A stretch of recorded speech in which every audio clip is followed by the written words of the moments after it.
Rule number 21.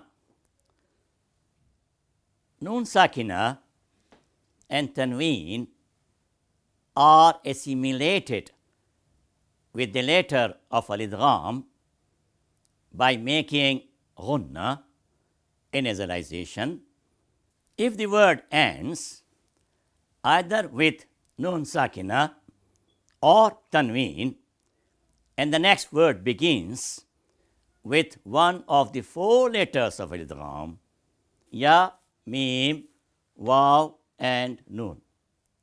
Al-Tajwid scholars have formed one word out of these four letters for the beginners. As we formed for 6 letters Yarmalun, now they formed Yanmu. In the case of this Yanmu, either Ya, Mim, Waw or Noon appears. After Noon Sakin and Tanwin, then both will take place. Assimilation, at the same time nasalization. Ghunnah. Let me explain to you what ghunnah is there. Ghunnah appears from our nasal cavity.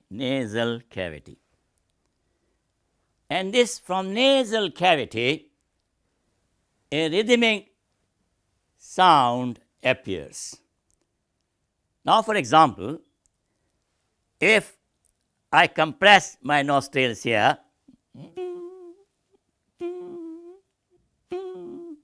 rhythmic sound comes. So, ghunnah is somewhat similar to that. Our nasal cavity present to us this ghunnah. So, with assimilation and ghunnah, one is required to articulate. Now, here Rahimun ends with Tanwin, 2 attributes of Allah. And then Wadud starts with Waw, which is one of the members of Yanmu, 4 letters. So, Waw will be assimilated with ghunnah. Rahimun Wadud. So, that nasalization here is extremely important. Similarly, سلطانا نصيرا. another noon starts. So, here it is going to be assimilated first. Assimilation will be there with nasalization.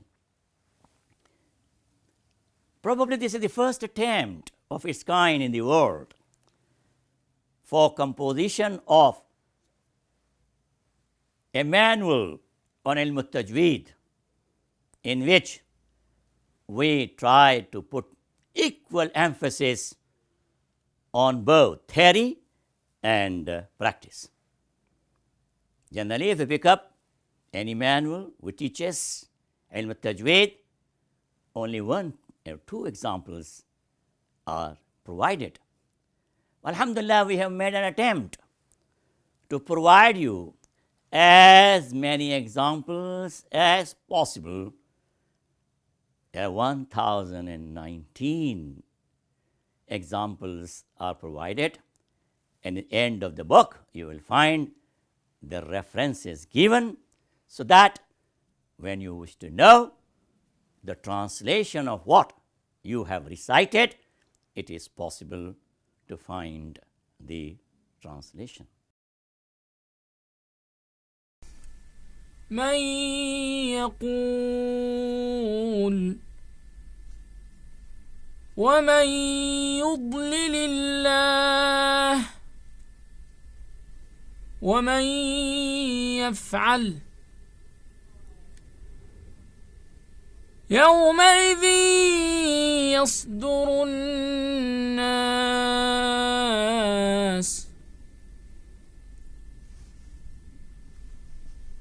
خيرا يره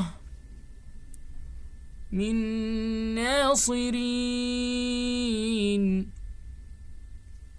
ومن نعمره إن نشأ أمشاج نبتليه سلطانا نصيرا كتابا نقرأه من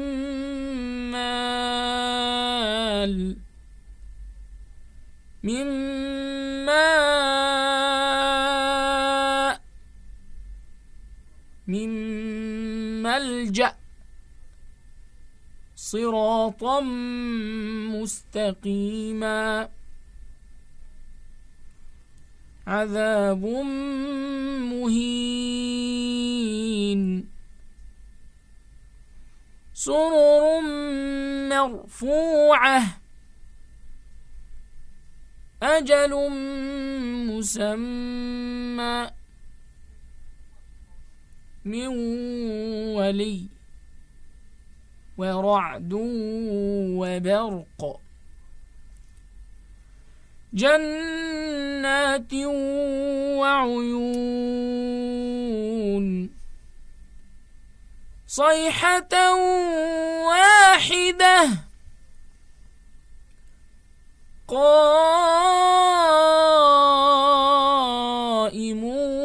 وحصيد والله يهدي من يشاء إلى صراط مستقيم من يشاء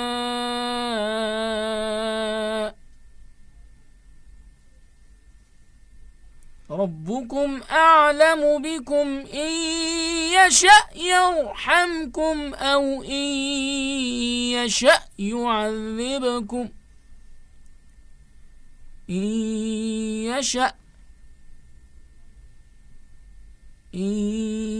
يشأ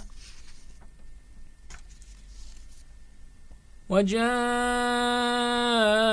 من أقصى المدينة رجل يسعى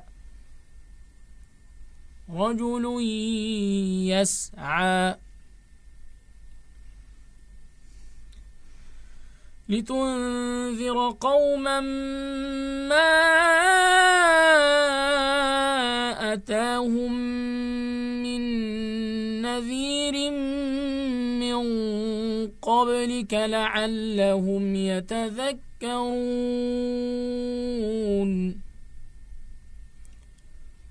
قوما ما من نذير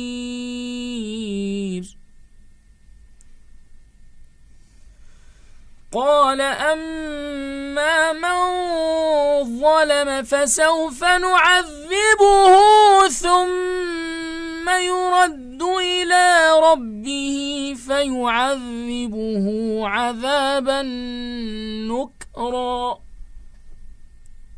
عذابا نكرا فلما جاءهم بالبينات قالوا هذا سحر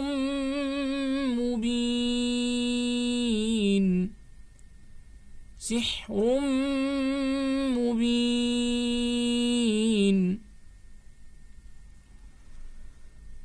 طاعة وقول معروف فإذا عزم الأمر فلو صدقوا الله لكان خيرا لهم طاعة وقول معروف وإذا أراد الله بقوم سوءا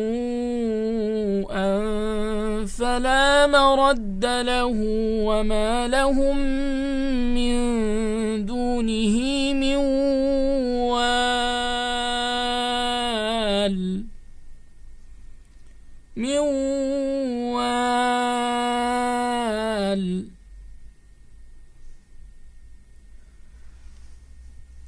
وأوفوا الكيل إذا كلتم وزنوا بالقسطاس المستقيم ذلك خير وأحسن تأويلا خير وأحسن. Rule number 22. Only al-Idgham should take place if the word ends either with Nun Sakinah or Tanwin, and the next word begins with either of the two letters, Lam or Ra of al-Idgham. These two letters, Ra and Lam. Here is the example. هدى للمتقين. This Huda ends with Tanween, and immediately after that, Lam is there, which is Mushaddada. The only assimilation will take place without ghunnah. This Lam, Mushaddada, this Tanween is not going to be nasalized. لئن لم ينته من لدنه هدى للمتقين مالا لبدا متاعا لكم رزقا لكم من ربهم من ربك من رب العالمين ثمرة رزقا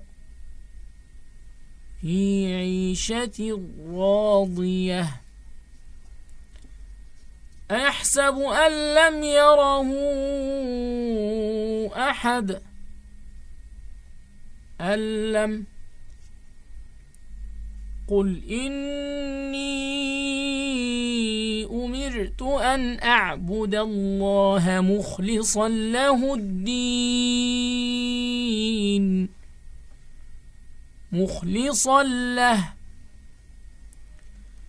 وما تسألهم عليه من أجر إن هو إلا ذكر للعالمين ذكر للعالمين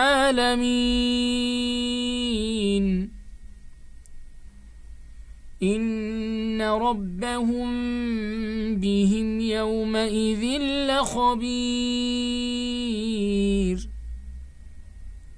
يومئذ لخبير وإن تعفوا وتصفحوا وتغفروا فإن الله غفور رحيم غفور رحيم. Rule number 23. Idgham al-Mithlayn.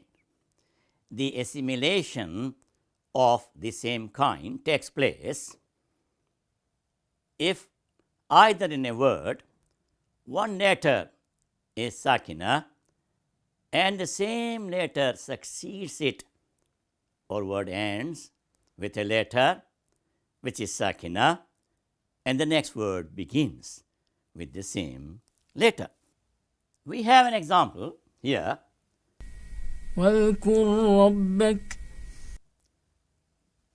Now this Ra is Sakinah and the another word start Rabbak with ra. This will be treated as idgham al-Mithlayn because both are ras. يدرككم لم تستطع عليه وقد دخلوا إذ ذهب أقل لك ومن يكرههن فإن الله من بعد إكراههن غفور رحيم ومن يكرههن واذكر ربك كثيرا وسبح بالعشي والإبكار واذكر ربك وإذ استسقى موسى لقومه فقلنا اضرب بعصاك الحجر اضرب بعصاك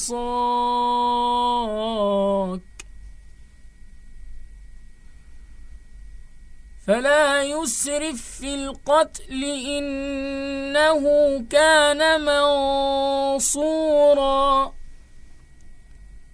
فلا يسرف في كلا بل لا يخافون الآخرة بل لا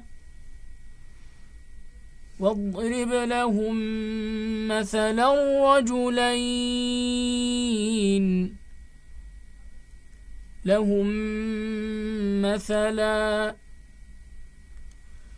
ونجيناه من القرية التي كانت تعمل الخبائث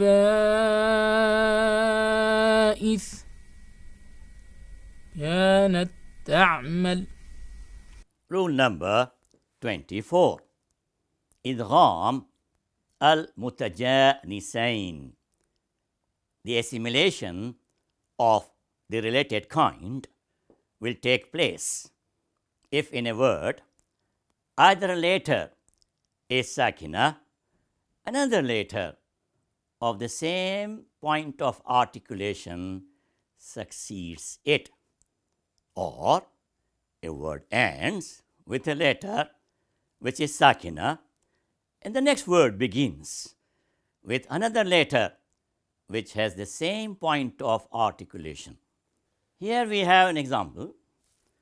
عبدتم Da and ta, alhamdulillah, we have already noted, both are al-huruf al-nit'iyya, dental letters, the origin of the same kind. In that case, da is not going to be articulated. Instead, ta become mushaddada and it is going to be pronounced as عبدتم عقدتم كت عبدتم بسلت أحلت عاهدتم عدتم أردتم أثقلت دعوى الله أثقلت دعوى وقالت طائفة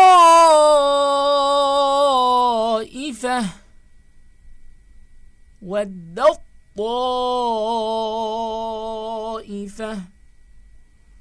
لا إكراه في الدين قد تبين الرشد من الغي قد تبين فما حصدتم فذروه في سنبله حصدتم وتذوقوا السوء بما صددتم عن سبيل الله صددتم ومن قبل ما فرطتم في يوسف فرطتم وقالوا لجلودهم لم شهدتم علينا شهدتم قال قد أجيبت دعوتكما فاستقيما أجيبت دعوتكما ولو أنهم إذ ظلموا أنفسهم جاءوك فاستغفروا الله إذ ظلموا أن تقول نفس يا حسرة على ما فرطت في جنب الله فرطت. Rule number 25. Idgham al-Mutaqaribayn, the assimilation of close together, will take place if in a word either a letter is Sakinah and another letter whose point of articulation is closed to the point of articulation of the preceding letter, or a word ends with the letter Sakinah and another word begins with the letter whose point of articulation is close to the place of origin of the preceding last letter of the word. We have an example, several you will find from the Qari who is going to recite to you. وَقُلْ رَبِّ Lam, the articulation of lam, and ra, the point of articulation, are close together. In that case, lam is not going to be articulated. So, waqur, waqur, waqur, waqur. من يقول لن يقدر ألم نخلقكم اركم معنا وقل رب أدخلني مدخل صدق وأخرجني مخرج صدق وقل رب كلا إن الإنسان ليطغى إن رآه استغنى إن رآه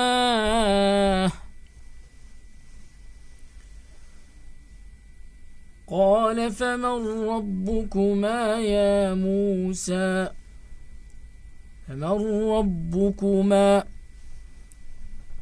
وإن يك كاذبا فعليه كذبه وإن يك وإن تك حسنة يضاعفها ويؤت من لدنه أجرا عظيما. من لدنه. وإذا أراد الله بقوم سوءا فلا مرد له وما لهم من دونه من وال.